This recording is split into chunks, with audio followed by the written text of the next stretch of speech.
Hello? Excuse me, in the back? Okay. Welcome to Tesla Better Than Reality and welcome to V2, the Institute for the Unstable Media. My name is Misha van Dartel and together with Nigten right here, both of V2 Lab, we will host you through this evening of augmented and virtual reality tonight. Some of you might be here for the first time at Tesla. I'm not sure how many of you, but in case you wonder why you're not sitting, that is because we will take you on a little trip through all these demo sites that you see set up at the sides of this space. And in TestLab, it's a custom to also invite the audience to play an active role. That means that you will get invited into the demos and you will be allowed to experience all these installations yourself as well. And of course, you're more than welcome to also give the artist feedback on those experiences. So tonight's topic is augmented and virtual reality. And when you look into databases and archives on electronic art, you see that these technologies have played a very important role and still do. And you also see that the development of the technology has taken a huge flight over the last 2 decades almost. And what is even more interesting to see is that these developments also have a huge impact on the artistic concepts that have been realized with them. So here technology really shapes what you can do in the arts. The early visionaries of virtual reality were thinking of virtual reality in the sense that we would have parallel universes running next to our physical reality, and these parallel universes would be better and not restrained to our flesh bodies and physical laws of our physical reality. So they had huge visions of creating better worlds. And the, what was, for the artists, of course, that was a very challenging thought, because this would allow them to develop or design completely new worlds. And V2 and that has been no exception. If you look at our archive, you also see that a lot of the projects that have been realized here over the years had to deal with or had to do with virtual reality and augmented reality. Well, tonight we're going to have a look at how the early visionaries of virtual reality and augmented reality compare to what is the current state of affairs in virtual reality and augmented reality. And what we will try to do is to not only draw that line from the past of virtual reality and augmented reality to the current state of affairs, but also try to extrapolate this line into the future so that we will have sort of an image of what the aesthetic possibilities of this technology actually are for the years to come. So how are we going to do that? We're going to start with a brief lecture by Anne of the V2 Lab, who will just point out some interesting projects in virtual reality and augmented reality, just to sketch the history in a brief presentation of 10 to 15 minutes. So you don't have to stand for very long before we're going to walk around. Then we'll go into the demonstrations, which are all set up in this space.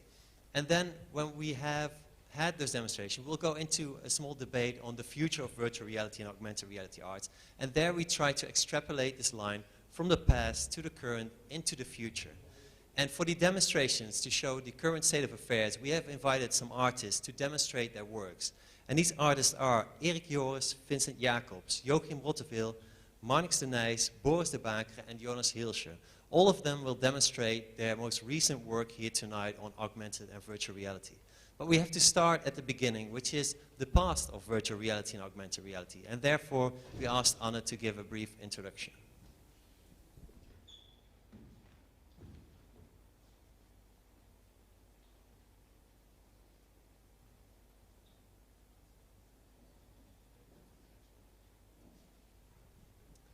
Hello.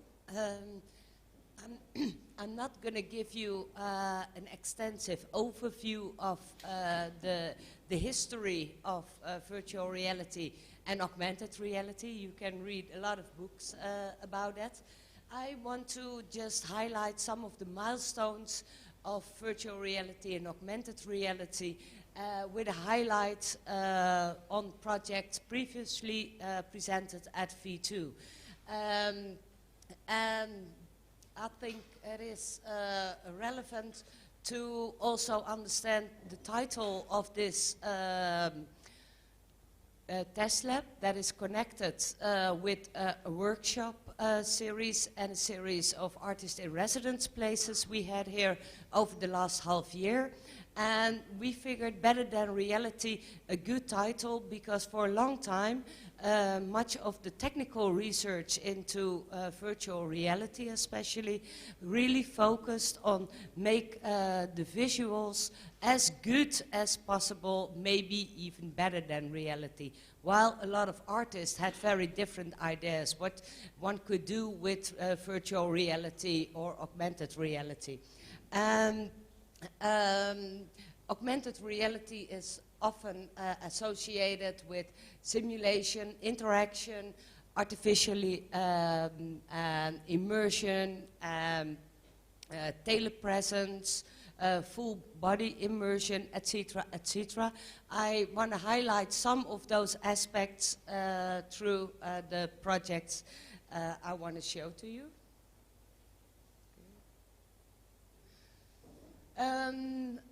When we look at virtual reality especially, one of the major accelerators for artistic projects came about with the work of Dan Sandin, Tom Davanti, and Carolina Cruz-Nera, who developed in the late 80s the cave technology, a cubicle space with 3 walls and a floor for projection, where one main navigator could guide you through virtual space.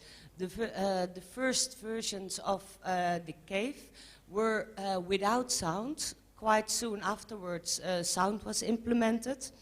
And I think this has been a major milestone in the development of virtual reality in terms of immersion. One of the real interesting examples of artistic cave experiments was developed by Maurice Benagnon. That's a project called World Skin. It is a very simple environment. It is like cutouts on a landscape, a war landscape. It was developed for the cave in the Ars Electronica Center. And this kind of empty war scene was offered to the viewer. The main navigator guided the people in the cave through this landscape. Everyone was equipped with a photo camera, and although there was one person navigating, everyone could take their own picture as if they were a war tourist. But the camera turned out to be some kind of eraser weapon, because every picture you took erased bit by bit the landscape in the virtual reality environment. Another real interesting cave experiment is a bit closer to home. It was developed here in Rotterdam by Sony Gilari, and with a 3D audioscape by Edwin van der Heijden. It was developed for a cave-like environment in Erasmus Medical Center, and that's it is a piece GATC Live, as if you were inside the unities of life. It was a collaboration with the Erasmus MC for the Wetendag, that's a science day every year. And what was interesting in this perspective, that Edwin van der Heijden specially designed an immersive spatial landscape, but originally there was no sound in this cave by its origins. That made, it was designed mainly for medical training, so they figured they wouldn't need sound. After this experience, they decided they did need sound for the full immersion, but also to make the training more vivid for the doctors of the future. Different project again. I'm really running through history here because I only have a couple of minutes. That is Osmose by Chair Davis from 1995. It is not a cave, but it's a 3D environment. And what is interesting about this one is also what we will see in some of the project here. It also had a haptic interface. So you were equipped with a suit and goggles. And you first entered the piece through a grid. And then you could move through different pieces of a forest, but you were navigated through your breath. So when you were breathing in a certain rhythm, you could move to a certain mood of the forest. And this is by many people considered as one of the most important pieces in virtual reality, especially due to its innovative interface at that time. The last space you could enter in your journey through Osmose was a text space where the artist left statements and also with audio. This is a very different project, but very nice. It's by the group Cortex. It's senseless. It was presented in 1996 at DEF here at V2 in the stairways. Quite a few people had luck to experience it because there was a long queue and you had to subscribe days in advance. But basically, it was a virtual world inside a kind of big egg, a cocoon. But there were 5 creatures living in this cocoon, and they were, you were wearing touchpads and goggles when you were entering the space, but those creatures had very strange moods, and when you came in, they not only started to express their moods to you by dialogue or by sound, but also by touching you. So you were actually really experiencing the contact of those 3D creatures living inside this cocoon. I'll have a little movie on that.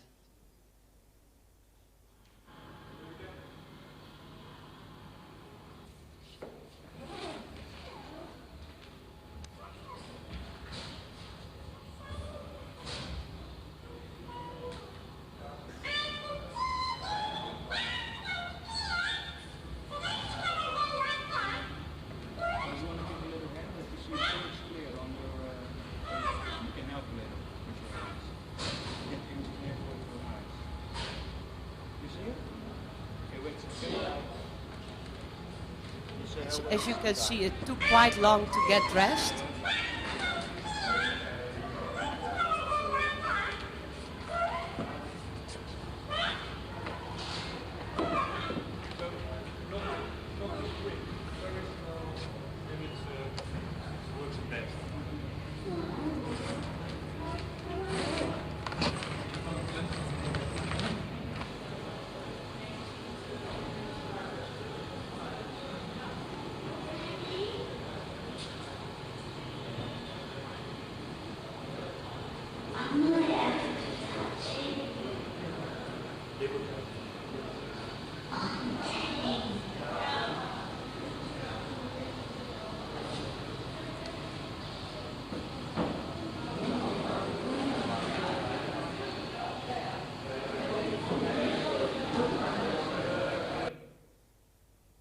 I think you get a picture there.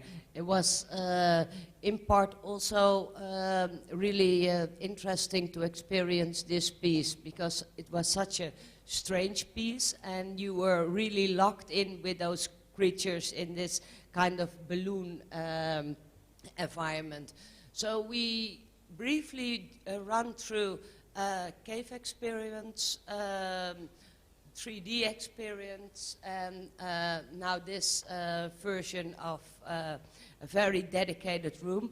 But another important aspect of immersion in general, as we all know, is sound. And Karl-Heinz Stockhausen already introduced the spatial aspect as a very important design component in his work, but also in the 1958 Philips Pavilion, the journey through sound was one of the most innovative aspects at that time.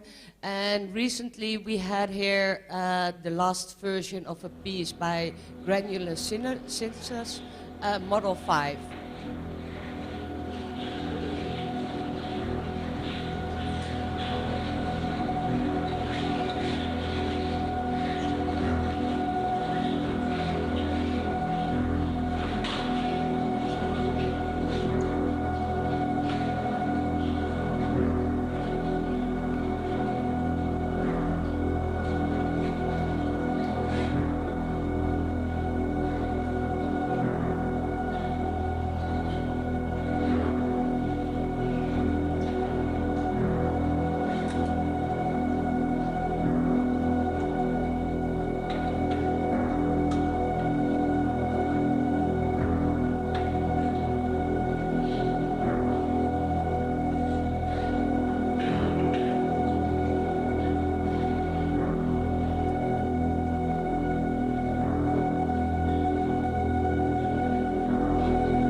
Granular synthesis uses, as many others, not the spatial aspects of sound, but much more the volume. You're really blown away by their sound and the subwoofer. So you really feel the sound as a vibration. And I mention this because quite often it's totally overlooked how important sound and spatial sound is for the immersive experience. The last slide I want to show you is a very different project that's also from the archive of V2, and there we enter the world of mixed realities. And as you can see in some of the works tonight as well, it is really interesting how a lot of artists are playing and fooling around with the mix of realities that is quite often presented in commercial applications as an overlay on the other reality. But here the artist Perry Hoberman presented in 1998 the piece System Maintenance, and there you had a miniature world that was moving, and you had the possibility to put on top a real a virtual reality. The little movie will show you how clumsy some people became, because it was really hard to coordinate laying those two on top of each other.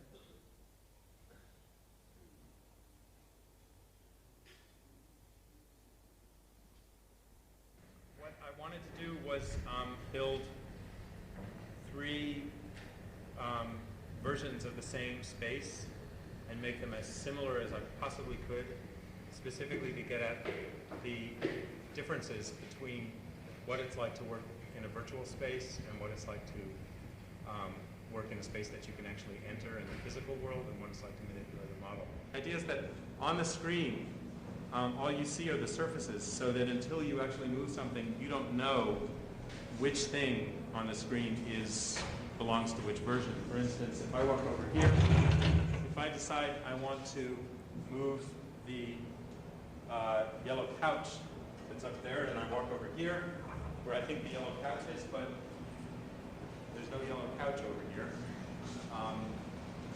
because that's not in the same universe. I mean, I think there's something a little bit,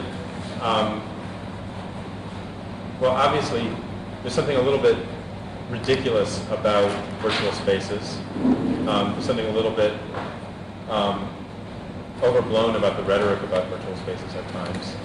So, I mean, I wanted to take them at their word in a way, you know, almost to say, well, if this is what a virtual space is like, you know, let's bring it into the real world and see what happens. I personally, when I'm looking at this, I would think, oh, this is completely unrealistic because you don't have square pillows. It looks, in the context of a very simple, blocky world that's made out of just a few polygons, that pillow looks perfectly reasonable. You know, it wouldn't be the one thing that I would sort of notice here as wrong, right? Now, but of course, the minute you get into something in the real world, that pillow is totally wrong. Absolutely. Right? And the interesting thing is that in some ways this form is exactly the same as that form, right? But the difference is that you're in the same space with this. This stuff is physical and it's kind of unavoidable in that way. So that a square pillow like that is, you know, I mean, it's just much easier to picture yourself going and trying to lie down and take a nap here. Now the bed's too short too, you know. I mean, this is just not comfortable. No. Not in the least. But there's a lot of other problems with the furniture. I mean, okay, I designed the furniture first on the computer, right? And I didn't take it seriously in the sense that I didn't make it, of course I didn't make it ergonomically correct or the right, you know, but I thought I was making it roughly the right size. Now the reason is that this on the computer, and I thought, you know, I had a sense of what the scale, the units that I was using. On the computer, this chair looked just fine to me. Okay? Now, on the computer, the interesting thing is that on the computer, and again, this is like the pillow on the bed, if you look at the chair on the computer, you might notice that it's a little oversized for the rest of the furniture. But it's not something that really hits you, you know. Perry continues about the design of the furniture a little bit more.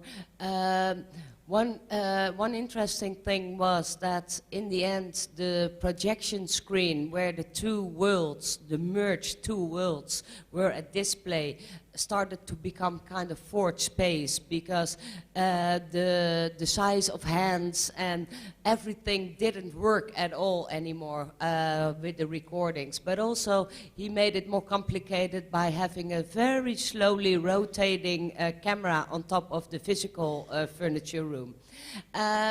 This confusion and the fun of very simple installation in terms of its physical components will also probably come back in the pieces tonight. I just want to share some books and some interesting literature for those who want to have a further reading, especially Virtual Art by Oliver Grau has a very comprehensible overview on the visual aspects of virtual reality in the arts. He takes a point from the panoramic paintings, as we have here in The Hague as well. Christiane Paul, there's some interesting examples, and two smaller publications if you want to have a look at it. And Michel, I think we're going to move on. Yes, thank you, Anna, for the presentation. Are there any questions in between about the project that Anna has shown? Okay, then we'll continue to the demo part of tonight.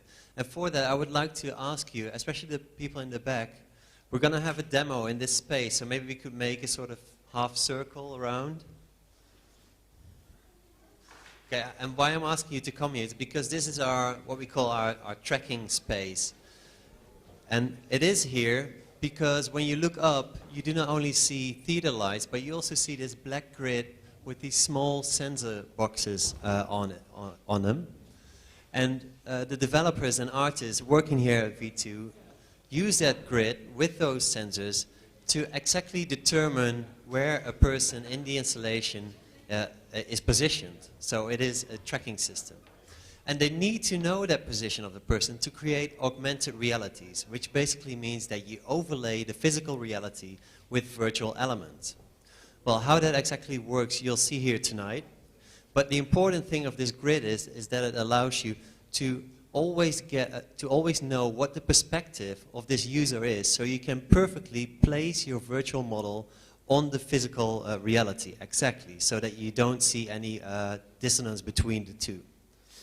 Okay, what we're trying to do here at V2, or what our developers and the artists that we invite to work with this are working on, is trying to make such technology more accessible for artists. Because up to now, these technologies are quite experimental.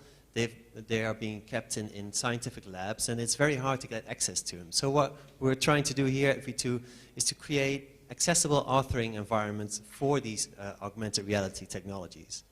And one way in which we have been trying to do that is within the project called Better Than Reality, hence the title of tonight's test lab.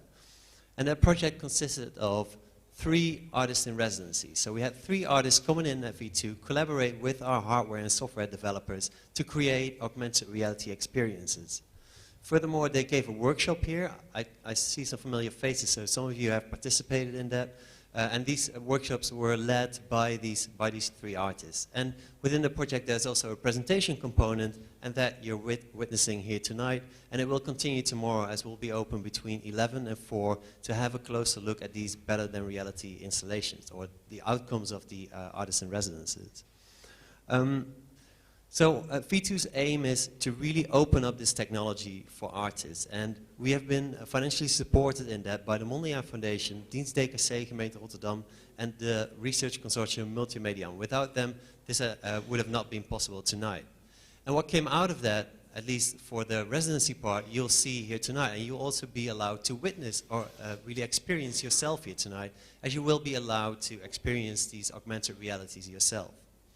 Okay, the first artist that has been taking this residency position here at V2 is Marnix de Nijs, who shows in his work how culture acts upon our senses. He expresses this in a variety of ways, but he's always there at the forefront of technological development. And he's also very interested in how such technological development changes the position or the role of the artist. He describes himself and his work as the recognition of the dynamic collision between bodies, machines, and other media. One of these collisions we'll see here tonight in Marnix's residency work called Exercise in Immersion. I think it's version 5? Yep. Okay, Marnix, it's up to you. Okay, a brief introduction. I started this project after I did a couple of works where I created interactive environments. For example, my piece Run Motherfucker Run, where you're running on a rolling carpet. In front of you there's an image, a cinema display. While stepping on this carpet, you could run through your own virtual world projected in front of you. Partly because these huge interfaces are like they're quite cumbersome. On a rolling carpet you can only run in a straight line. You always have only the image in front of you. Being the artist that produces and distributes the work, you always have to carry around with this heavy stuff.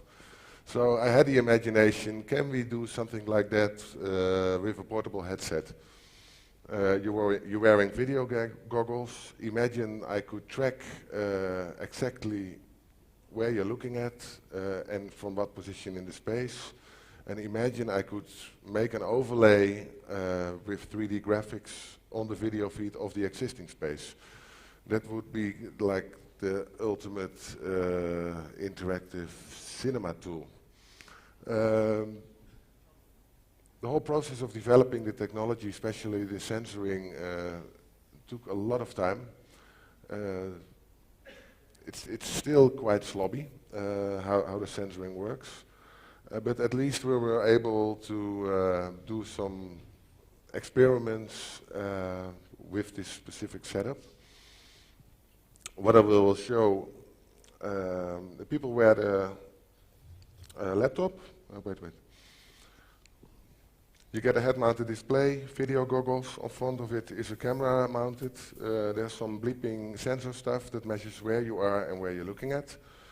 And based on the development in the gameplay, the visuals that you will see on the video goggles will slightly move from the video to 3D.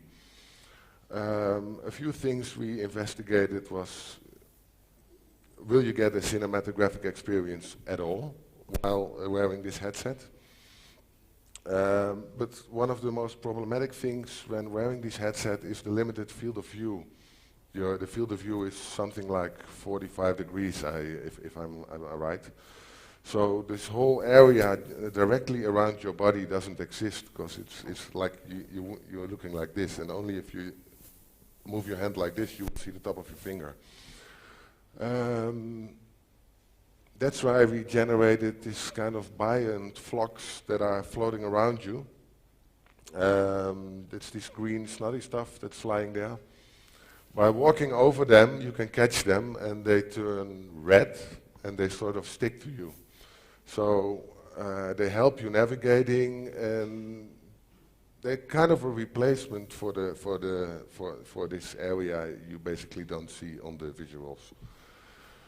The gameplay is fairly easy. You collect these things, and they help you navigating in the next levels. So it's kind of a Pac-Man, just collecting eggs or snot, that kind of stuff. But they add something essential to the way you can navigate through the space. At some points, these columns, which are the main obstacles in the 3D space, but also within the tracked environment. The tracked environment starts about there to there to there to there.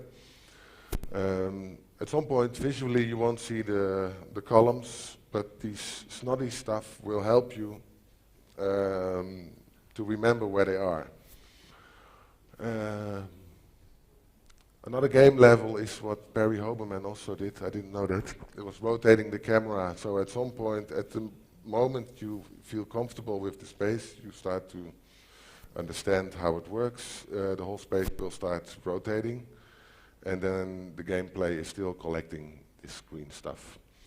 At some point, stuff or objects will be launched at you or shot at you, and you have to dive away from them.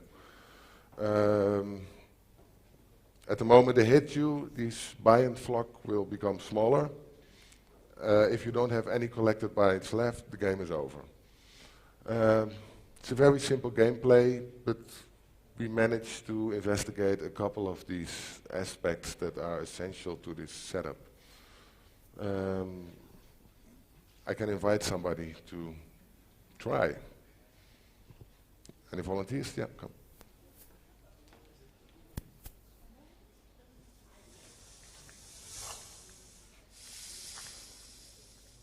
You notice that I think the first work Anna presented was somewhere of the early 90s.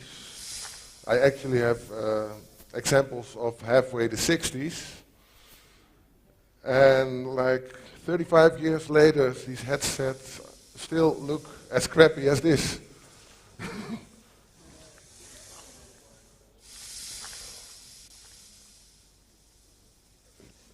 Zitten die dingen een beetje goed voor je ogen nu?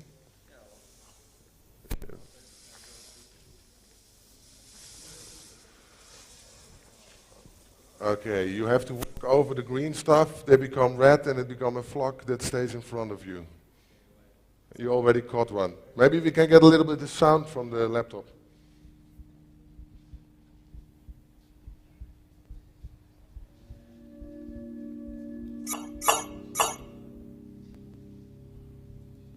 At the column you already see this green stuff is flying around it to make visible where it is.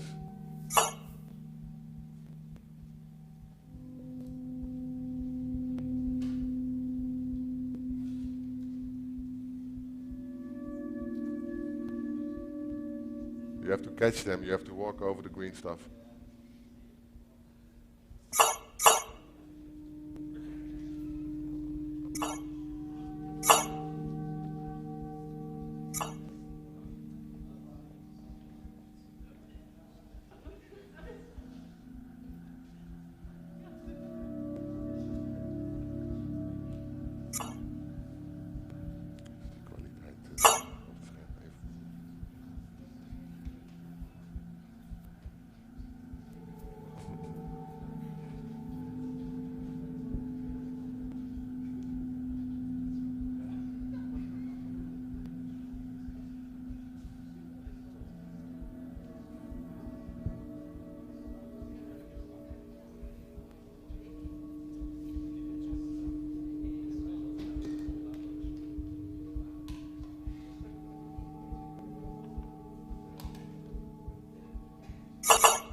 Yeah.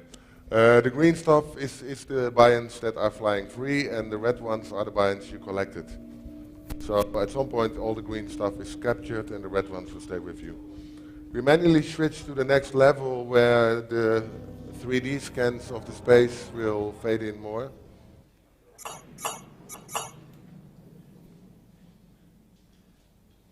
We made a 3D scan with a 3D laser scanner of the whole space, which is a very fast and efficient way to create a 3D copy of this space in which you can have this gameplay going on. So in that sense, it's fairly easy to transfer the installation to another exhibition space because you simply scan the space.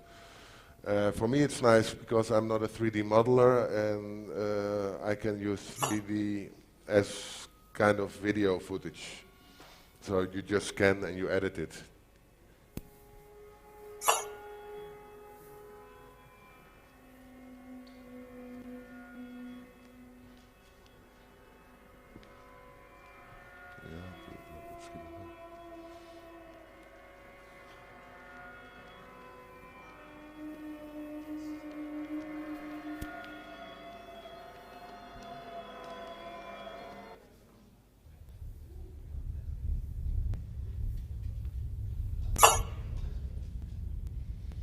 This level is a test to see if you could extend the space to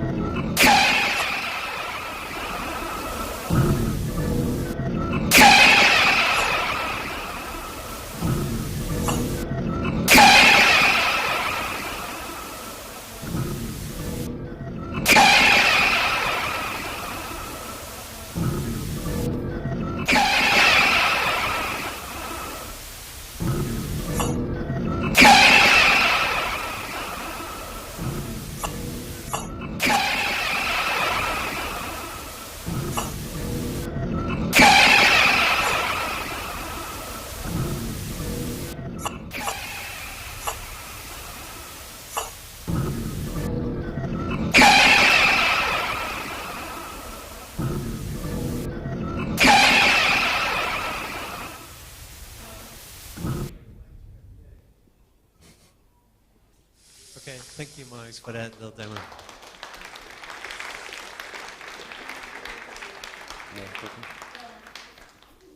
Are there any questions from the audience about this to Marnix? No? Because I was actually wondering, at the beginning you said you're still using these head-mounted displays. They're actually such old technology in that sense. yes. But why is there no alternative to it? What is keeping people from developing more advanced methods? I don't have the illusion that I can develop a better headset than, for example, the US Army. There is some headset available which has a slightly bigger field of view, but that is even bigger than this one. That's really a construction like this. So at the moment there's no good headset that has a really wide view. That's partly because the functionality of a camera or a screen is simply totally different than from an eye, because you can move your eyes very quickly, and of course if I look straight, my field is kind of limited to this, but I still have an awareness what's happening here. I can see actually till there. So it doesn't exist. Concluding from this project, I might actually go back to the more physical adaptieve, hoe noem je dat? A version of it, just creating a big helmet in which you stand and with which you can maneuver, because then at least you have the full field of view. Because it limits you like quite a lot, because you can suggest that there's, with a sound, that there's maybe something happening over there, but still it takes a lot of time to really rotate and have a look at that spot. So this limited field of view restricts you very much to the possibilities of the gameplay or cinematographic experience. But when you say a big thing around your head, do you mean more like a small version of a cave that you carry around? Yeah, something like that. Okay. Okay, good. And I was also looking to wheel force feedback, because at the moment you get hit by the chair, you hardly notice. And at the point that we were doing tests by just standing behind, and at the moment of impact you push somebody, then you immediately believe it, and then you get the kind of physical experience I'm looking for. So you want to throw chairs at people inside the installation? No, I'm playing more games with like connecting and disconnecting, or the shift between augmented or a total 3D experiments and a real experiment. Okay. And of course, if you can shoot an object at somebody, and if he gets hit, you're taking away the whole augmented layer. That would be an interesting game feature for me. Okay, and one more question, which is actually to you, but also to the team with whom you collaborated. Like, one of the aims of doing this stuff at V2 is to open this technology up to other artists. Let's say I'm an artist and I want to further develop this technology. What do I do? Like, who do I speak to? Where do I find the tools? Probably you make an appointment with the management of the lab. Okay, good question. Are there any more questions from the audience? No? Okay. Then we'll continue with Anna, who is right there. Come on, please move over here for the next presentation. I'm standing here with Joachim Rotteveel. Joachim is an artist based in The Hague, here in the Netherlands, and completed his study at Media Technology.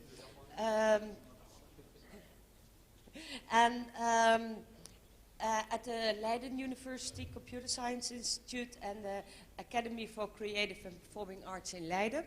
And Joachim has developed a new manner of scanning, archiving and making 3D reconstructions of the sgraffito ceramics that is currently at display at the Boijmans van Beuningen Museum. He did that in collaboration with the RA Lab of the Royal Academy of the Arts in The Hague, represented tonight by Melissa Coleman over there. Joachim, can you tell a little bit and demonstrate your project to us? Sure. Go ahead.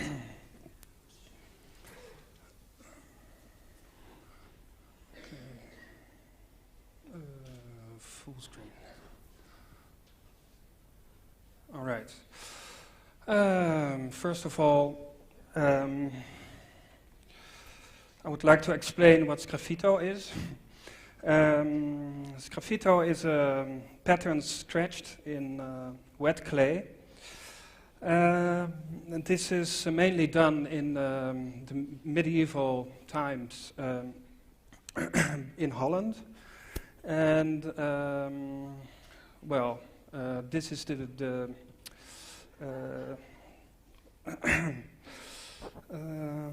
let's say this is the original material I used for this experiment. First of all, you see in this flowchart, well, the original I just explained. I'm sorry, I'm pretty nervous and I'm not used to speak in public. Okay, and the second phase is the 3D reconstruction, and it's mainly based on CT scanning, and I did this in cooperation with Erasmus Medical Center here in Rotterdam. And I made a little video of this. Compilation. First of all,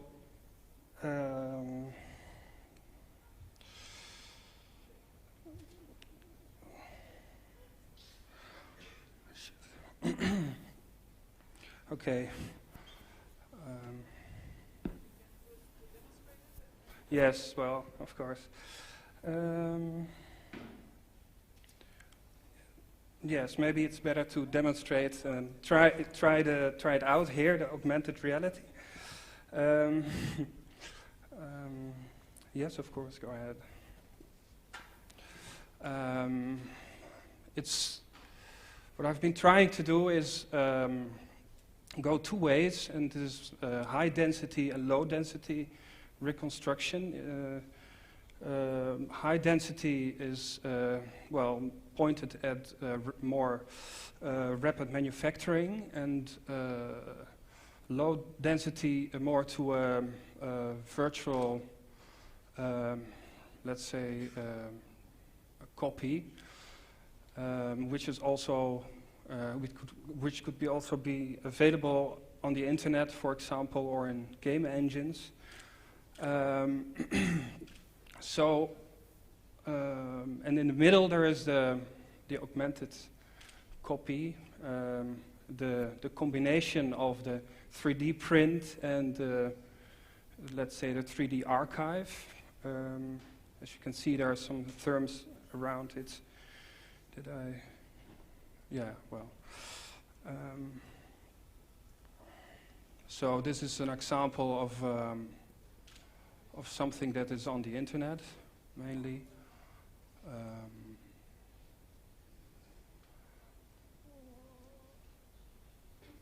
Yeah, well.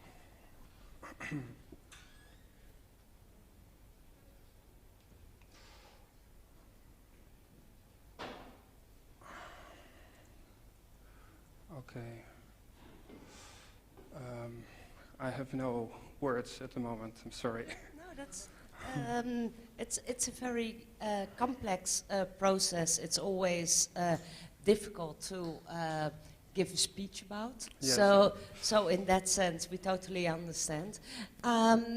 I have a question for you, because several years ago we had a very interesting conversation about your plan that you had with the 3D scanning and everything. And I'm really impressed by how far you realized it. But I'm also quite interested to hear why you moved into the cultural heritage with this very new technology, because it's a very specific choice to make. Mm-hmm. Can you tell us a little bit about that? First of all, I had this idea of combining robotics with archaeology, so these two domains. I was interested in what you could do with these old sherds and, by augmenting them with electronics.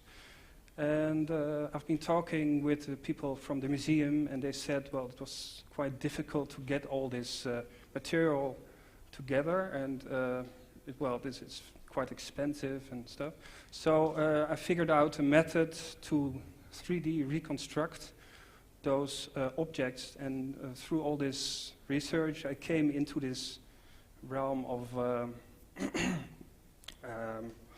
digital heritage and all this, very interesting stuff about making collections accessible for a greater audience. And so I got into that and got some serious partners together and created this project, which is now on show in the museum in Rotterdam here. But I also recall, apart from the fact that this is actually a real interesting invention you did, I also recall that your plans went originally much further. Maybe you can also share something about that with the audience, because I think in this nice audience of specialized people, you have a good group of peers to have a chat about that later. Maybe later. I'll explain it later, because I'm more a peer-to-peer kind of person. Here's your peer. Talk with me. It would be lovely if you can demonstrate and show what is on the table here. And maybe some people from the audience can give Melissa and Joachim a hand there. What is it? What do we see there? These are markers. Here is a AR toolkit, open source software. So it's available. And it registrates the marker.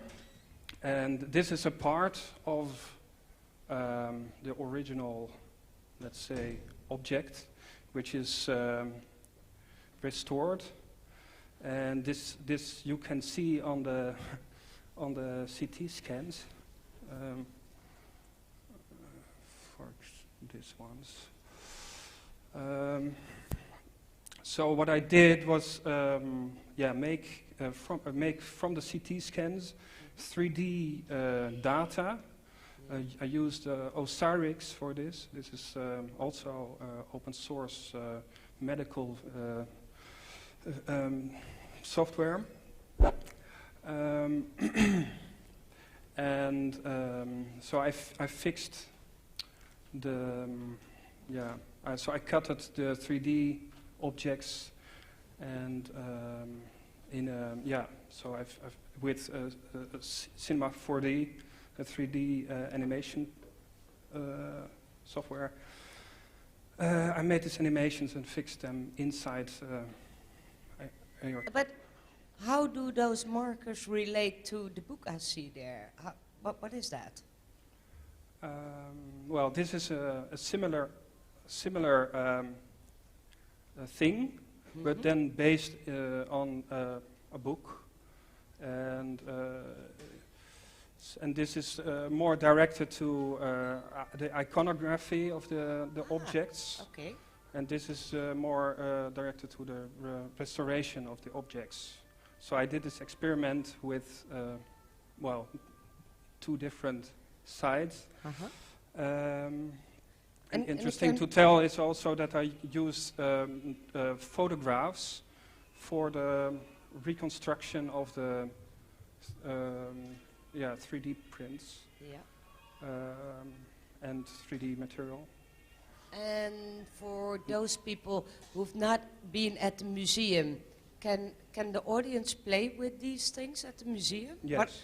So this is I chose a desktop setting because I think it's more accessible. I also have visions of the possibility of the telepresence of objects and communicating objects through the World Wide Web and using augmented reality. So this is more or less my goal of playing with this more on this level. So this is why it looks like this.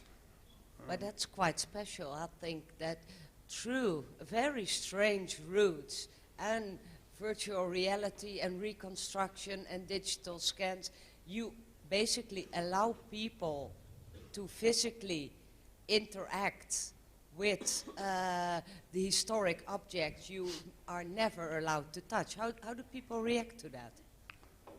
Well, different. Some like old people, they don't dare to touch anything, and very young visitors, they just play with it directly, and it's very close to their way of experiencing the world. So, yeah. Good. And Melissa, do you want to add something to what we've seen so far? Using augmented reality, I think the main thing that you wanted to do is use augmented reality as a way of augmenting physical objects and actually adding an information layer to these old original objects that you can't usually interact with. And it gives you a really different way of looking at them. I mean, for me, I really wasn't so much into ceramics when I first heard about the project. And actually, by getting into the subject through augmented reality, you actually become much more interested and you start seeing details that you might overlook before because you had the bias of not being interested. And I think that's a very interesting thing about this. Thank you. Is there somebody from the audience who wants to come up with a question? Or? Yes, I have a question. Can you explain to me how the procedure is? So you start with the old historic heritage. Then you make a a scan, and first you scan it. In this case, I used CT scanning for this. Okay. And CT scanning mainly makes little slices of about 0.4 millimeters of the object in gray values. pictures. And there is this algorithm that can actually, well, figure out some in between two variables, figure out the how do you call it, 3D data. So there's the data cloud. Maybe I can use. Well, I have this one. 1 second. Yeah. Okay. So in this case, there is on one side there's a polygon reduction. This means that the points of the object are made less, and then I used both a low density and high density objects and combined them together. And on the top you see that there's the digital photography, which I isolated the iconography, and so I combined them to a displacement mapping, which is called, and put it over the 3D object. And yes, it's more or less a combination. So I modeled. Well, yeah. So I took a piece, an original piece of the original, and then combined it in 3D with this foot. Yes, and then you print it out. And 3D printing means that it's a layer-wise technique, which is like more or less like 2D printing, but then you go in 3D also. This is a technique which is quite is starting to become quite common now, and I think within a few years we all have 3D printers at home and print 3D objects downloaded from the internet, and then, for example, a cup or anything it could be, and also a cultural object. And so it's more, how do you say? It's a new way of experimenting or experiencing the objects. The original was also in pieces? No, the original. Yes. You made it yourself in pieces? I saw in the CT scan that it was in pieces. So. And then you reconstructed the. Yes. So you can build it yourself. Yes, but it's like craft. Okay, so just imagine everyone can have their real collection via the internet pretty soon. Yes, their own collection at home. That is what I'm going to do in this website, but I still have to work on that, but I make the objects available and to download and maybe print or whatever. Is there somebody else with a question? Then I think we give a big hand for Joachim and Melissa.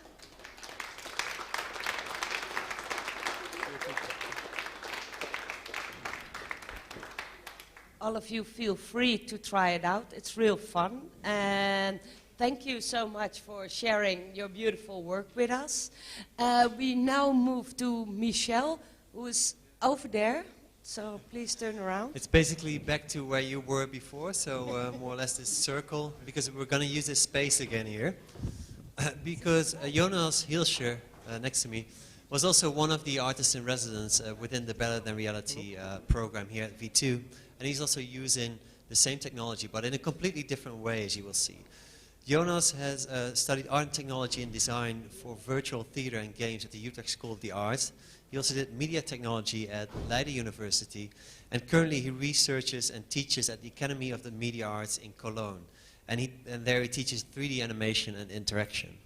What he will show here is one of his most recent projects, and they are called Lost Pawn and Human Sandbox, and Jonas will explain what they are about. Hello, can you hear me? Yeah.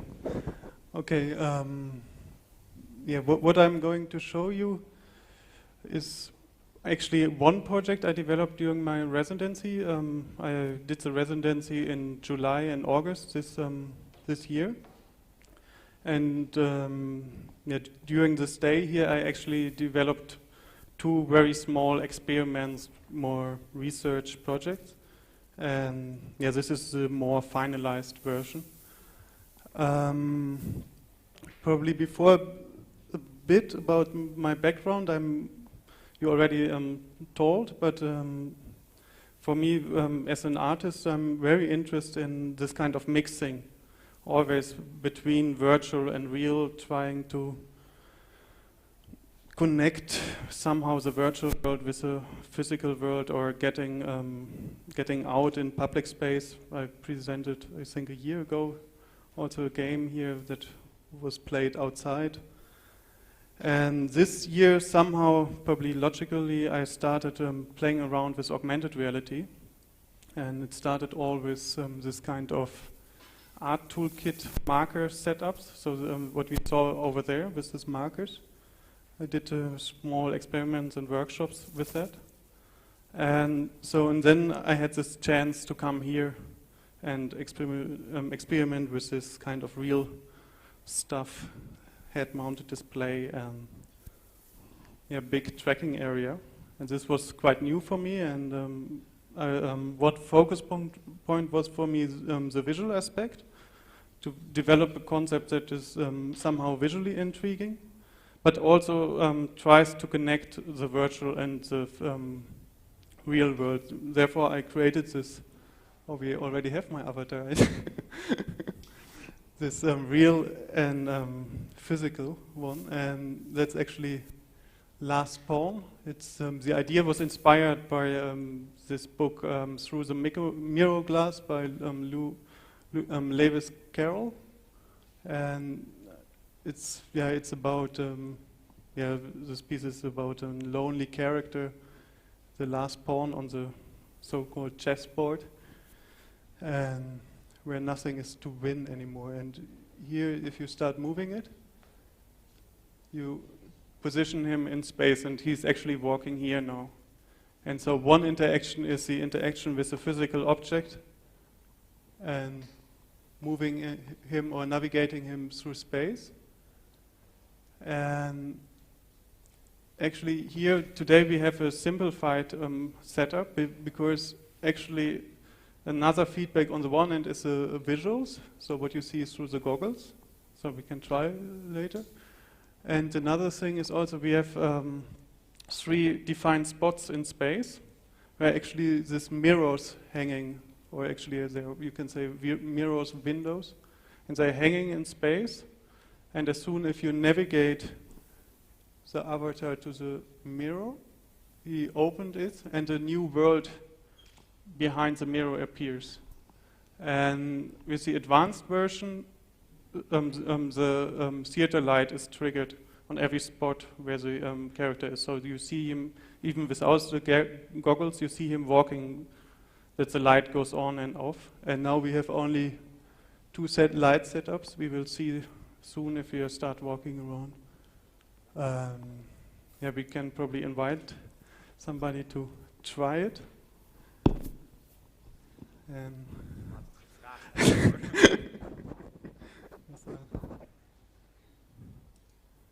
move him back. And I can probably shortly tell something about the second project that I developed here just in 1 week at the end of my stay, because I was very fascinated by this kind of tactical interface. So here I developed this kind of one player version where you really try to figure out what's in this space, a more novel approach. And in the last week I started experimenting with having lots of figure stuff on the table, and somebody in space and somebody standing here and manipulating the space for the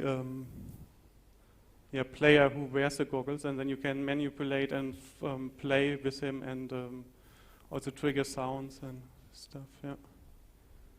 Wat misschien op de rug?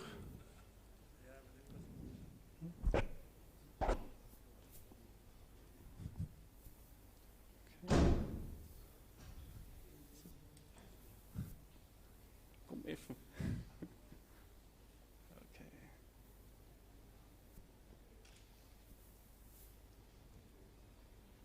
Sie hier goed? Okay.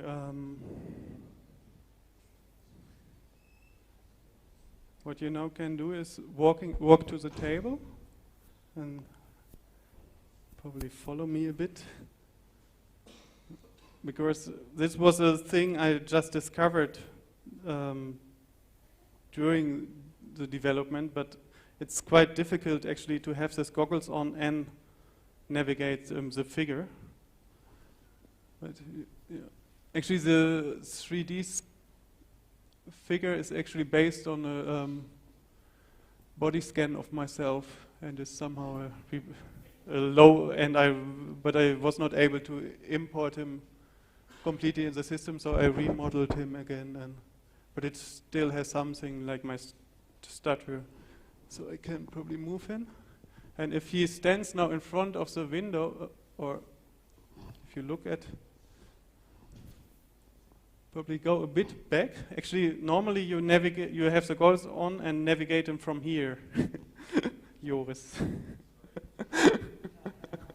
So if you walk just a bit back and look back to him, then I will show how he opens the window. To the right, here, there he is waiting for you. So if he now goes to the window, he opens it, and now you can follow him. If you know. And from this is in a way also, and if you now go close to the window, the complete space goes over you and the light is now changing. And here this is more like a tree forest environment where all these trees are growing and getting small particles raining. So for me it was also just to experiment, try out what is working and what is not working. And what I really liked is that this kind of trees going Tacke, branches going, really changing your perspective and going through your head, and you're really inside of this. And if you now want to go out, you have to go back to the table. Actually, it's always the way that you go back to the table, and if follow my sound, yeah. Okay, there is this window, and if you now walk closely to the table, the avatar come out of the wooden pawn, and you are back in the window settings. And if you now look to your left, and I can move the avatar there, and there's another window. We can probably also show this one. Yeah, there he goes. Let's see. Yeah. And there's again a different space where you can go in. Yeah, it is open, and you can already look through. So behind this there, and this is. Yeah. And now, if you turn back, you see that you are now in this kind of cubic cosmos. And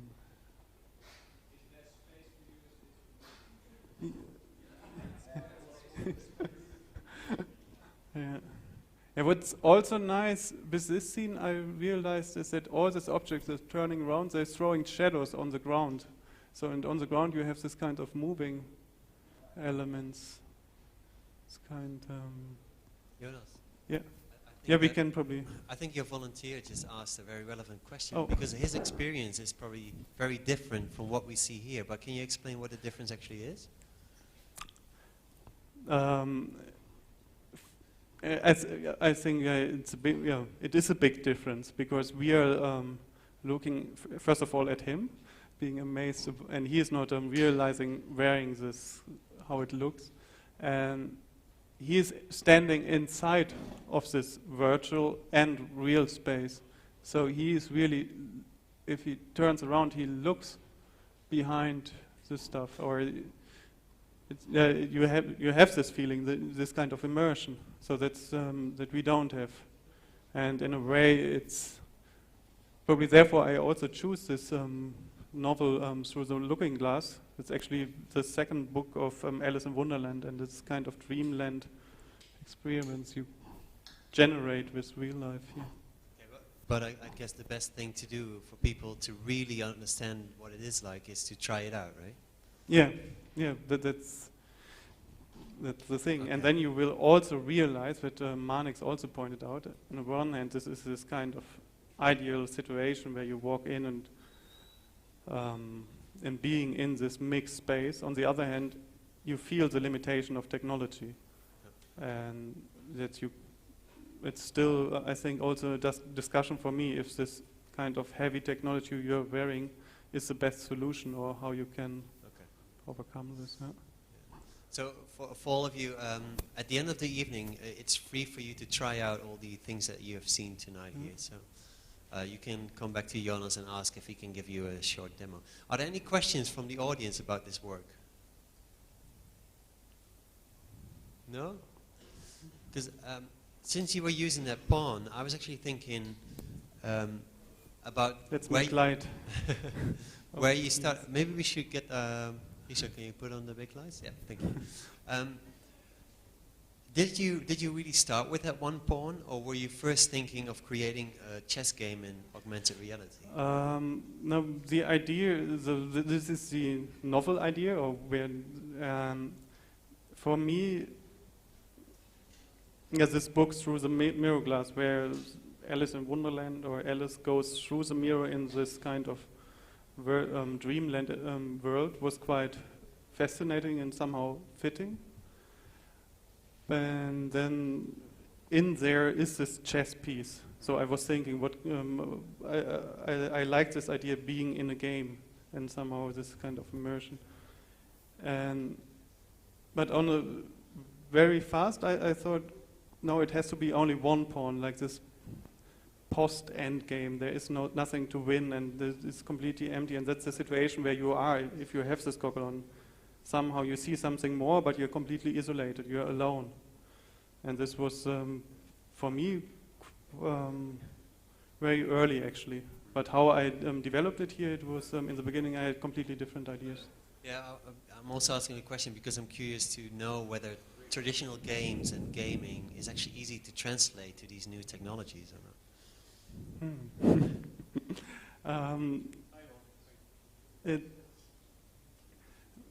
It is in a way, but it's not in a way that you can say, if I have a chess game, we can all play chess like literally transferring the rules. It will never work. But of course, you have to think about interaction and rules.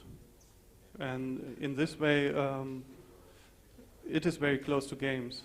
But it's,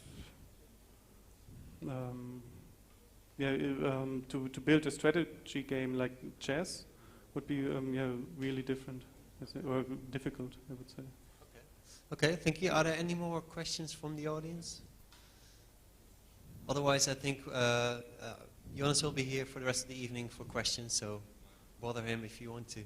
And then I think it's time to turn in this direction for Anna's introduction of Crew.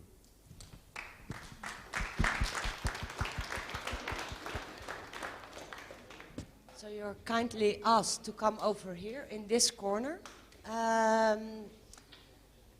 Here we will have a short demonstration, a presentation and a demonstration by Crew. And Crew is a Belgium-based performance group, grouped around Eric Joris.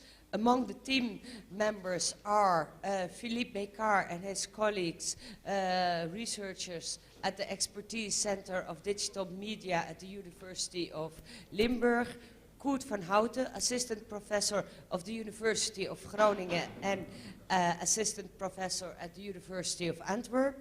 And tonight, Eric brought along Vincent Jacobs.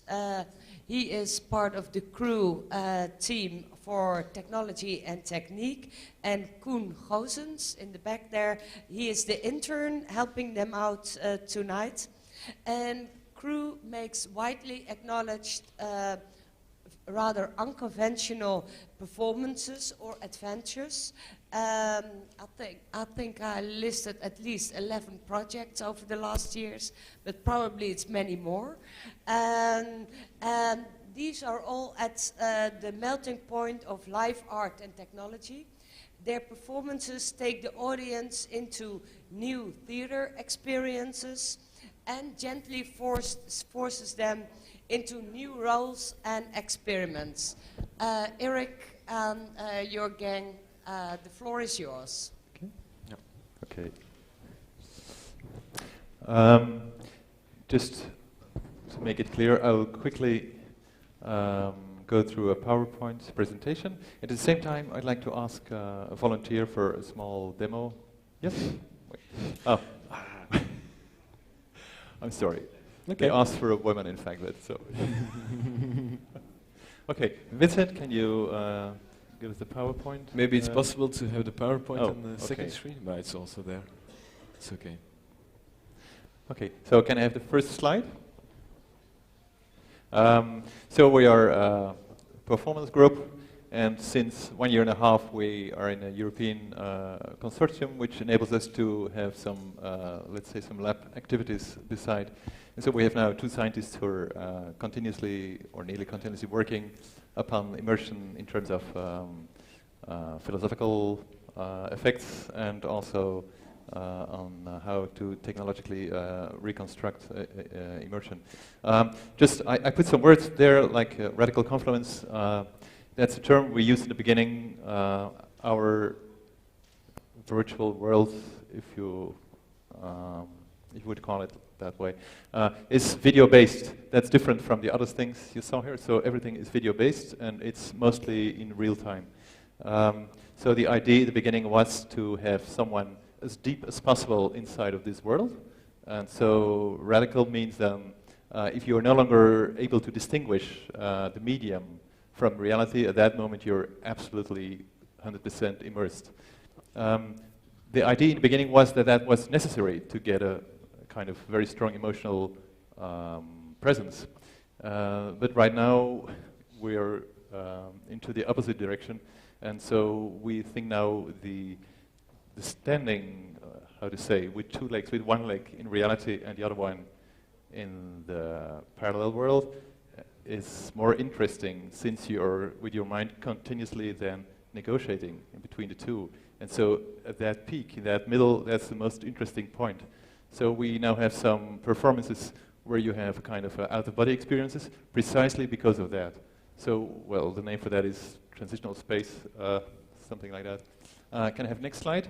Just quickly, so from the very beginning, so from 15 years ago, the idea was always to be inside of the image. In the beginning, we did that through drawings. Next image, please.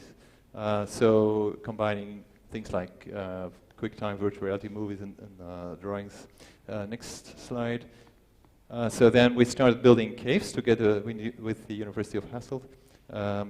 These caves also enabled us to develop tools whereby you were able to draw directly into the 3-dimensional, and then the audience would be sitting inside of a cave. Next slide, please. Next slide. So that's what it looks like inside. Next. Next. And then, in order to have another way of working with actors, we started working for 3 years with a paraplegic actor. Well, he was not an actor, so he was a man who was completely paralyzed. And so he had to do everything with his tongue, his mouth, and his eyes. And so we made like 2 or 3 performances with him. So you can see.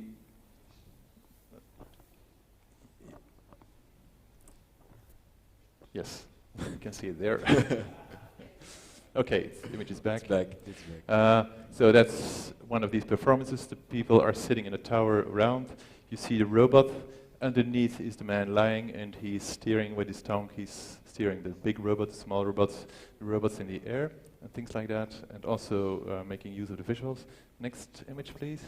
So the idea was to use the technology as kind of a prosthesis. And so then the next step was, can we also be the audience being inside? So these were the first experiments to see how can we put someone really inside of a image, a video-based image. Next slide, please. So these were the first headsets. Next image. This was the first configuration we made, so you can see the cameras are still very bulky.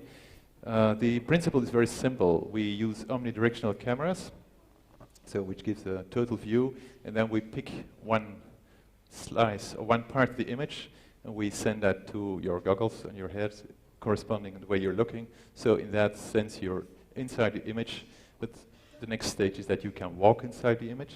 Next slide, please. And so then we move to this wall. And this is so you can go inside the image. Next slide. In the beginning, we made complete setups. Next slide.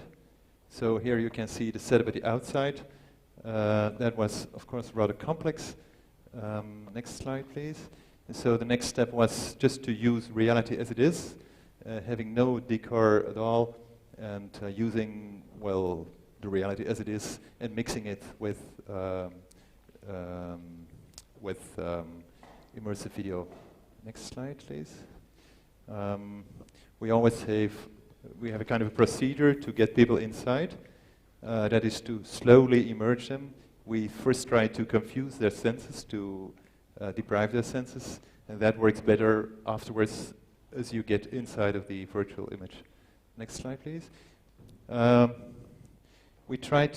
we did, we made some plays with it, so that in fact you would have two kind of entrances inside a play. So one person or two persons would be able to go inside of the play at the inside, wearing the goggles, and then other people would be able to watch it from the outside. Next slide, please. So that's what it looks like. So people are also walking on the street, as you can see. Next slide, please. So what we are showing here is the last thing we are doing, and that's what we call the head swap. So next slide, please. So this was the beginning of it. So could you be a dog? Could you be inside of other people? Could you change a body in real time? Things like that. That were the questions. Next slide, please. And so, so that brings us to a different solution. So instead of trying to put you into something, to create a world around you, which is a kind of organized, so that you really experience something, you have a kind of a story, this is the opposite. So here you're inside of a body, but it's the body of someone else. So we exchange the heads, and this works on different principle. The principle is that we wanted some interaction. Interaction is a tricky thing to use. And so the idea is, can we define interaction in terms of you take responsibility for someone else. So you're inside of the body of someone else, and vice versa, and you take responsibility for the other one. I'll give you an example that makes clear what this means. Next month, we are going to do a performance in the south of Belgium. And so one person will be crossing the street in Mons, in Belgium, and then another person will be crossing the street in Barcelona at the same time. They will be linked through a satellite, and so their heads will be exchanged. So they are connected with a voice, and so they have to move in their own interest at the same speed, and they have to watch carefully each other. So the thing is, you have to adapt to it, and you have to be able to use it. That means that you have to switch with your head all the time from exactly doing what the other is saying without thinking, and at the same time observing the other one. So if you can do that quickly, during seconds you really are inside of someone else. That's only for seconds, but that's the idea behind it. So we are not able to do that here because it would take half a day of preparation. So we will do it here in a static version, just on a table. Vincent, you were also going to give some technical explanation. Yes. I suggest you do that afterwards. Yes. Yes, so you answer the questions. Okay. Okay. Just attach this cable. So you are both already seeing? But I think I'm just shortly introducing this setup now. Just shortly. Okay, okay, go ahead then. Because we have two immersions here. We call these people immersions. You immerse them. They both have a set of omnidirectional cameras. You see here. They have a micro. They can talk to each other. The computers are connected to each other. So I can choose. Now they see their own image. They see through. This image. You can see it here. So this image. This is his image. And just put you straight. Just move it a bit. Yeah. Okay. So that's shortly the system here. Eric just talked about the satellite connection. This is wired. We're also going to try to do this wireless. It's a bit of a hassle because wireless is not so stable. We're going to try to do it with a satellite connection between Barcelona and Mons later next year, because it's a much more broadband and stable connection. So I suggest we start now. You can follow the images of the immersion here on the screens and also normally on the big screens. Okay, Eric, I just suggest you take over.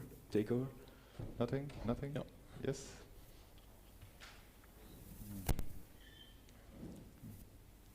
So you do have an image? You do have an image. Okay, so look down. Can you see your hands? Yes? Okay, can you raise your arms along your body? Seitwaarts. Sideways. No, both arms. You stretch both your arms, yes? And you look to your left hand. Slowly, yes. Okay, you move your hands. You can see it, yes? Okay, you look to your right hand. Yes, you can see it. You move it. Yes, okay. Then bring both of your hands in front of you. Yes, and put them on the table in front of you. Okay, just look at the audience. Can you see us? You can see us. Okay, look around. Okay. Yes. Okay. Okay, now we will switch to black for a second. You keep your hands there. Put them just one hand just near to the other. Yes, like that, yes. Okay, now you have an image again. Okay, so look at your hands. Look down at your hands, okay. So stretch your arms again. So spread your arms, slowly. Spread your arms, so as you did before, at your side. Sideways, yeah. Slowly. Okay, so look at your left hand now, slowly. So, can you see your hand, left hand? And move it. Is it still your hand? Yes. So, now look to your right hand, slowly, yes. Okay, can you see it? Move your hand. Move it. Yes, so move your hands, okay. Now slowly bring your hands together in front of you. And both your hands, your palms against each other, okay, right. Open your hands just as you were reading a book. Okay, look at your hands. Bring them towards your head. And then put them in front of you on the table. Yes, right. Then bring them a bit backwards and try to feel the limits of the table. And now, of course, you realize you're inside of someone else, and just do this slowly so that you can guide each other. You can even talk to each other if you want.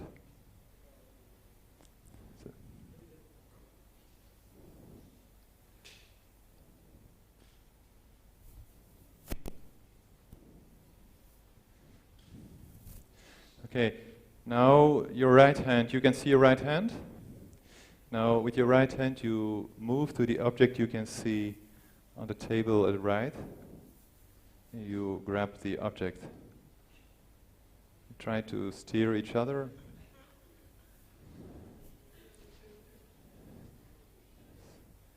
And you take the object slowly, you just try to be parallel.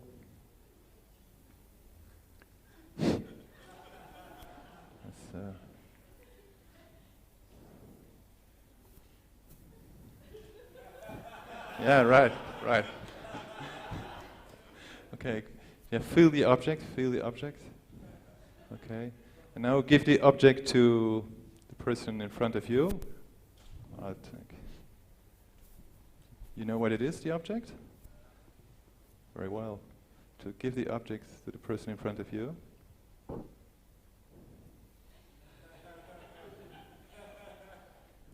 Okay, thank you. Okay. Okay, thank you very much. That gives you an idea of what the thing is about. Okay, thank you.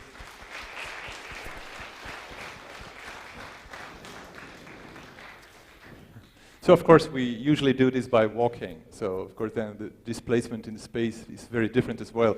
And since you have to remain upright, if there's also some pressure in terms of danger, of course the emotional involvement becomes much higher. And so that is where we want to take you to in terms of interaction. So thank you very much. That's a lovely experiment. I would like to ask your participants how they experienced it, because we could only see the overview, the confusion, and the difficulty for both of you. And especially the newbie here on the block. So, how did it feel? I will take it off. I will take it off, maybe. You'll be undressed. Don't worry. Yeah, that's you will taken care of. I will just take this. You can leave the rest on. Yeah, maybe stand up. Okay, I got it. About bulky equipment. It used to be much more bulky, really. Really? This is the light version, this right? This is the light version. Yeah, actually, it is. Okay, that's cool. Thank you. So, can you share with us what you experienced just now? Well, the feeling was quite unique, actually, because I didn't immediately realize that I was looking through someone else's eyes, so to speak. I only thought that, people had shifted places in the audience or something. And it was about when I tried to move my head, I saw that it was a direct copy of what I did. But when I tried to move my hands, it didn't feel quite right. So I didn't see my sleeves or anything, so that was a great tick-off. But it's a great, it's a unique experience, truly, yeah. It also creates a certain kind of intimacy, yeah? So after a while, since it was something like okay, what are you gonna do? Okay, you're gonna grab the apple. Okay, your hand needs to be a bit further than that. Okay, yeah, you're there. I know you can see my hands, so yeah, you're there. Now grab it. We'd like to do an experiment whereby you stay for a week or so inside in a configuration like that, and so whereby you really become dependent upon each other for eating, for going to the toilet, and things like that. And I think coming out of it, I think you adapt very quickly to this kind of it's living, sharing a body or so. Yeah. It would be a great experiment. It would be awkward, I guess. Well, a great experience. Yeah. So, is there somebody from the audience who wants to question? Yeah. Eric. I wonder if you thought about the ethics of these kind of projects, and I'd like to see a standard point of view from that part of these kind of experiments. Well, in the program we're in, there is a part about ethics. So even in terms of law, etc. So are you allowed to this kind of thing? But quite frankly, I think I don't really see a problem with it. It's, let's say, it is like an interactive image. So we many times have this reaction, particularly in the plays in the performances we do, since from the outside it looks like manipulating someone. From the inside, it's absolutely different. It doesn't feel like that. So, and after all, I think a film, as we know it, is much more manipulation than this kind of thing. Because so there you don't even have a choice of watching or deciding. So everything is being done exactly to make you feel this at this moment, etc., etc., etc. So it's only a matter of getting used to it, I think so. But Anna made a point of artists who want to make it a second reality or something, to go that far, and you ask if he wants to participate in this for a week. Then you're really distracting people from this reality. And in that case, of course, this will be with people who will be, of course, volunteering for the experiment. at that moment you need a psychologist and a doctor at your side, of course. But I mean, that in itself also make a sense of doing it, because maybe after a few days things start happening. So if you can come to a conclusion there, you know that, well, this danger might be there. So I think it's worth trying it. But indeed, it's yeah. So well, quite frankly, these goggles we were talking about this, so they were very popular like a few years ago, and then all big brands started producing them, like Sony and who else was there, Toshiba, and they all stopped, and I don't know exactly why. First of all, it was a commercial failure, but also there were some problems, I think, in terms of people had accidents with it. So you see, they forgot to have goggles on, and so I think that was a part of it. So, yes. So, yes. Is there somebody with another question? Well, Eric, is it possible for other people to drop by here and experience the piece afterwards? Yes. So feel free to later on join.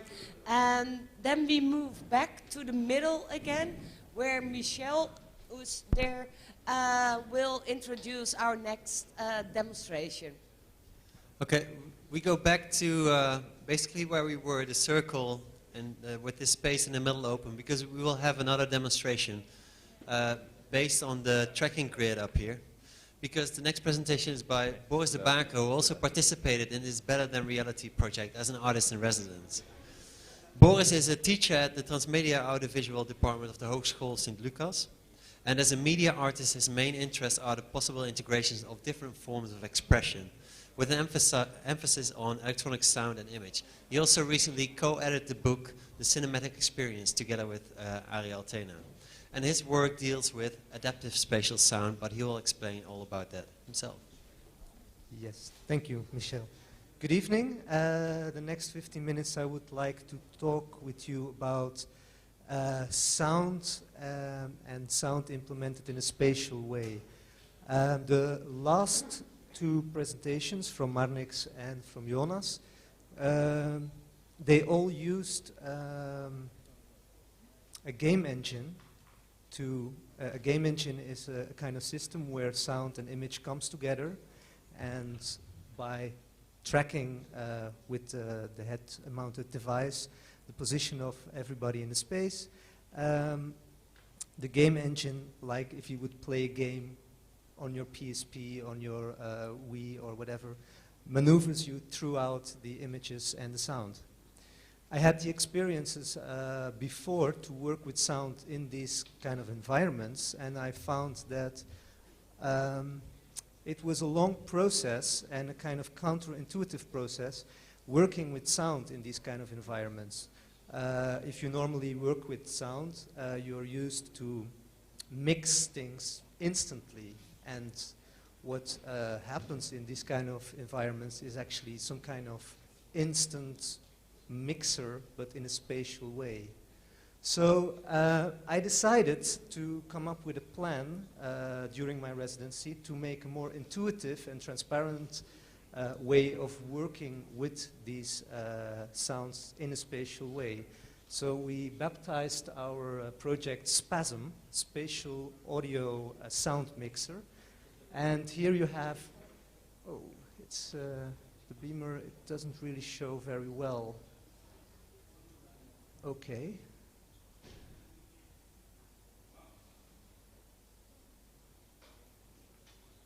So what you normally do if you implement sounds in a game engine is you make a map in a 3D program. You create spheres in a 3D program. You attach sounds to that, and then you export it and you compile it into a game engine, and afterwards you can walk through it, navigate through it, and you can hear the mix.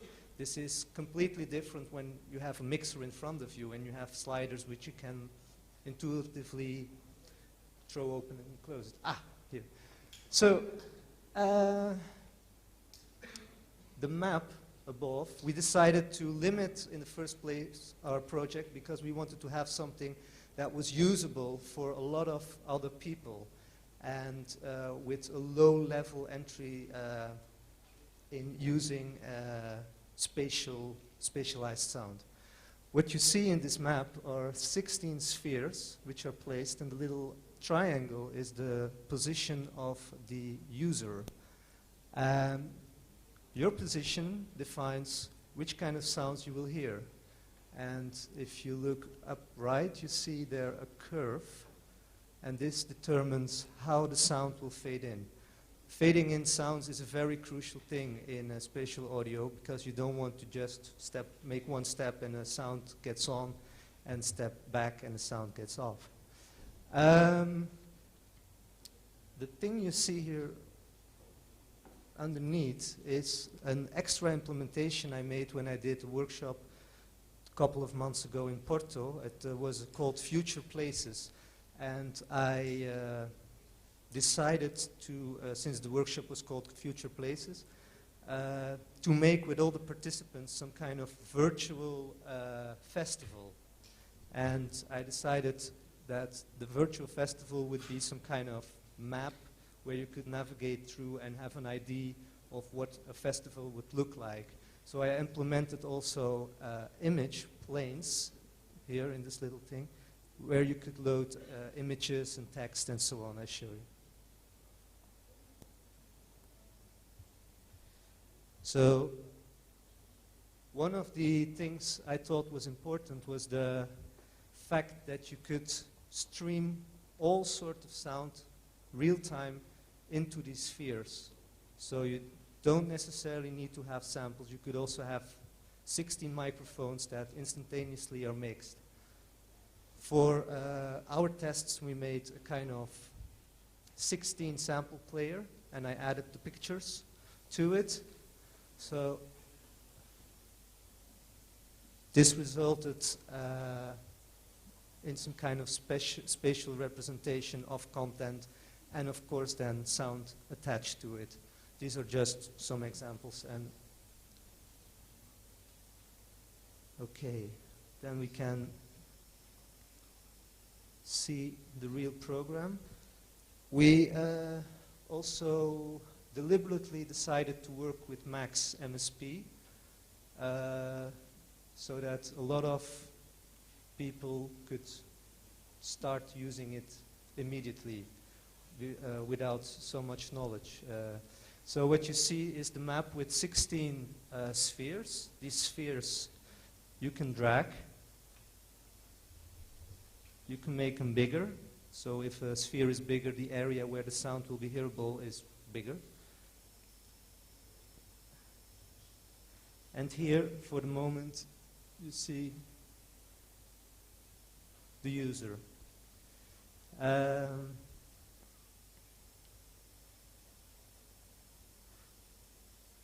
What we also did was we got rid of the whole head mounting system because it was easier to try just with wireless headphones. And I hear a very interesting sound. This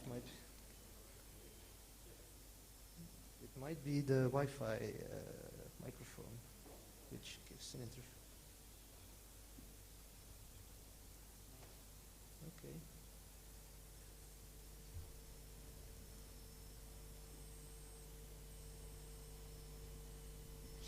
Shall I close this?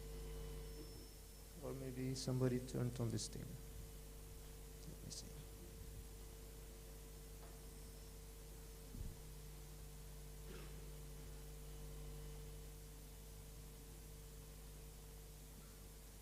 Could we have the sound from the M-Box coming? Everything is playing.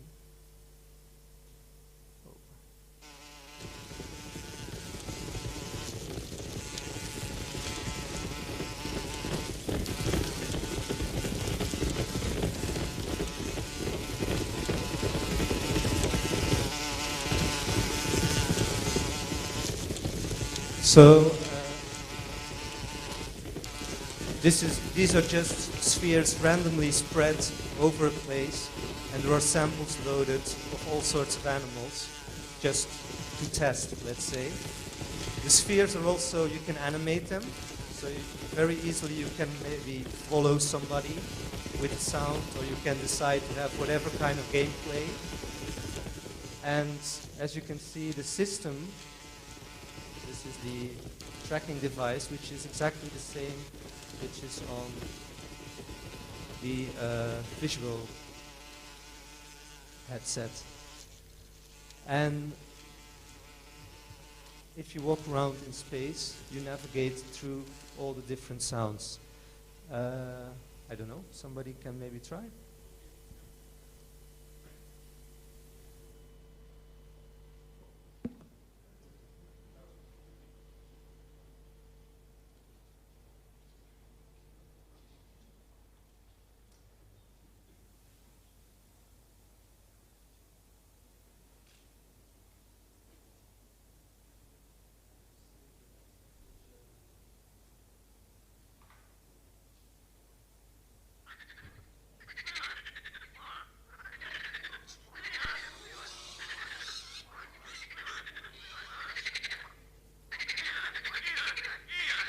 So as you can see, I instantly can move all the sounds around in real time. So every time when I move something, the mix becomes different. And when she is moving throughout the field, also she decides how she mixes the sounds together.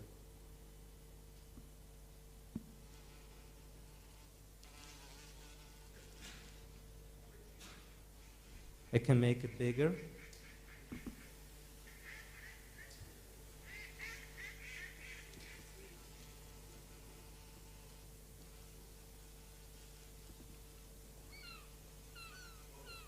Yeah. Is that exactly the same as she's hearing of the... Do you hear anything?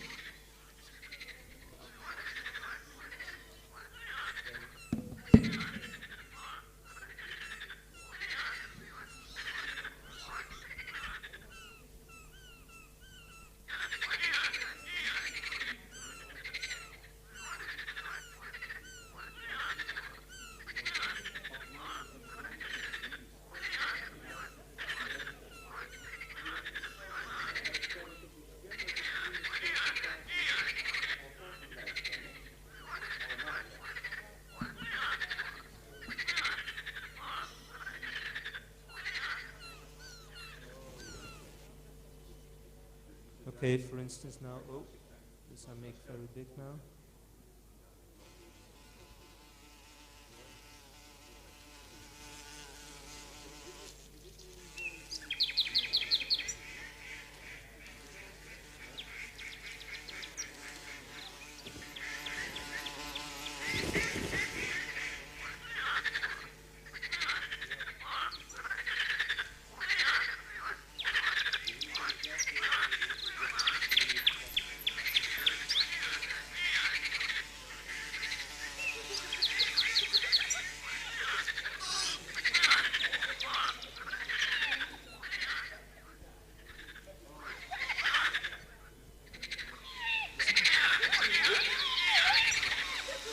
So what makes this somehow unique is the fact that you can as well real-time move your sources around, which are immediately spatialized, and that you can feed and stream audio real-time in it. Besides that, it's, well, we did our best to make it as easy as possible to use, so we would like to invite also all the people who are interested in using this tool to use it for a project, give us some feedback, and so on. So. Okay, thank you, Boris. Nice. I really like that you also invite people to further develop this work, because it sounds more like a tool than a finished work. Am I right? Yes, exactly. Because I was so frustrated working with in different steps on audio and not real time being able to mix things, I decided, okay, I would like to focus on creating a tool which is easy implementable and really easy to use. Because, like, okay, you see now I use the mouse to real time drag these things. These balls or spheres are also animatable very easily, and As you also could see with the pictures, I used the same positions and coordinates of the spheres to connect to pictures, to text, so you could easily make a virtual tour to things, which otherwise takes you, some time.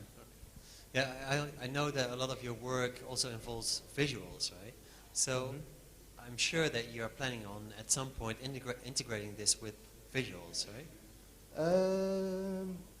I'm working on a new live cinema performance, and there it's also all about movement and space. So this was some kind of pre-study in how we could easily make some kind of animated sound, because that's a super funny feature to show you just that it's I forgot that one. I just randomized them. We put some wind in it, so you could also have sounds coming and blowing all the way, constantly changing. So any way the sound blows. Okay, are there any more questions from the audience for Boris? No, at this point? Okay, feel free to also ask Boris for a demo afterwards, because it is kind of difficult to hear this over the speakers, and you hear only this one person walking around through the space. You don't really have a clue to what the experience is like, right? Yeah. One of the things we also are planning to do is to also have a kind of multi-speaker setup, which gives you the same kind of sensation. But since every project has some kind of steps, this is the step where we are now. Okay, thank you, Boris. You're welcome. We were actually planning on doing a small debate right now between the artists that have been presenting and you. But I also know that after 5 of these interesting demos, you might feel more interested in trying stuff out yourself now. A lot of people seem kind of eager to do so. So I would propose to skip the final debate, do a brief thank you to a few people, and then you're welcome to approach the artists and try out their works, okay? But before we do so, I would like to thank, of course, the artists, Marnix de Nijs, Joachim Rotteveel, Jonas Hielscher, Joris, Vincent Jacobs, and Boris Debackere for their demos and the effort put in tonight. Anna for her wonderful opening of this evening and her moderation. The Better Than Reality team, so the hardware and software developers that have made these artworks possible and have supported the artists in their residency. These are Jelle, Artem, Stok, and Jan. And also Multimedian, DKC, and the Mondriaan Foundation, as I noted already, that they have been financially supporting this project, this Better Than Reality project. And we were very happy about that. Of course, also Museum Boijmans van Beuningen for lending us Joachim's stuff in the corner back there. But especially a big thanks to all the people from the production who have been making this possible here tonight behind the screens. Those are Richard and Wilco, who did the technical preparation, Anna Mercedes and Joris for supporting the production and doing the PR, Menald and Carl, Jan and Reo for documenting tonight's event and also streaming this live on the internet. And of course to the Better Than Reality project team as a whole. I would like to do 2 more announcements, and then you can start playing around with these works. One is that the Better Than Reality works, or the outcome of the residencies, are also open to an audience tomorrow between 11 and 4 o'clock, between 11 in the morning, 4 o'clock in the afternoon. And we have another big event coming up next Friday called Life and Art. And the program is there on that big poster. And there is a sign-up list for reservations on the PR table back there. Okay, that's it for us then, and I hope you enjoy playing around with the artworks presented here tonight. Thank you.